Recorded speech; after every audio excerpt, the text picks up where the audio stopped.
Is the FMLA 3-day rule required for serious health conditions?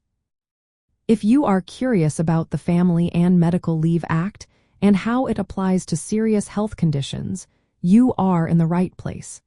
Let's break down what you need to know about the 3-day rule and its significance.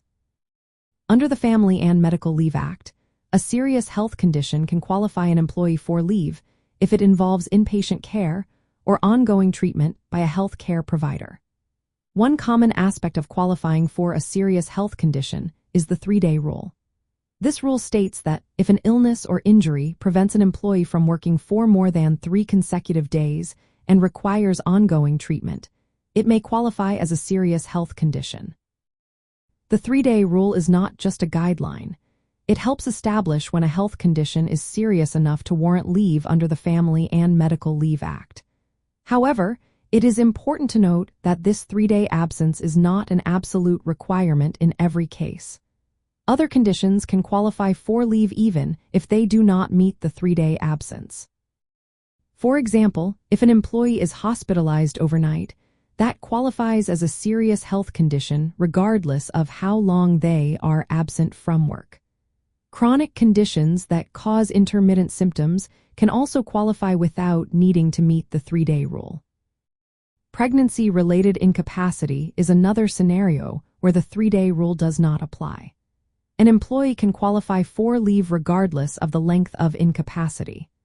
Additionally, treatments for conditions like chemotherapy or dialysis may also qualify for family and medical leave, even if they do not result in a 3-day absence. Employers should be cautious about relying solely on the 3-day rule to determine eligibility for family and medical leave.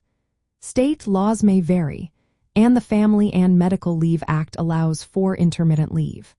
Therefore, the 3-day rule serves as a helpful guideline but should not be the only factor considered. It is advisable for employers to provide family and medical leave notices and request proper certification when an employee's leave may relate to a serious health condition. This ensures that all relevant facts and applicable laws are taken into account. In summary, while the 3-day rule is a common threshold for defining a serious health condition under the Family and Medical Leave Act, it is not strictly required in every case. The definition of a serious health condition includes inpatient care and ongoing treatment, which can qualify an employee for leave even if the incapacity is shorter than 3 days or intermittent. Employers must evaluate all relevant facts to determine eligibility accurately.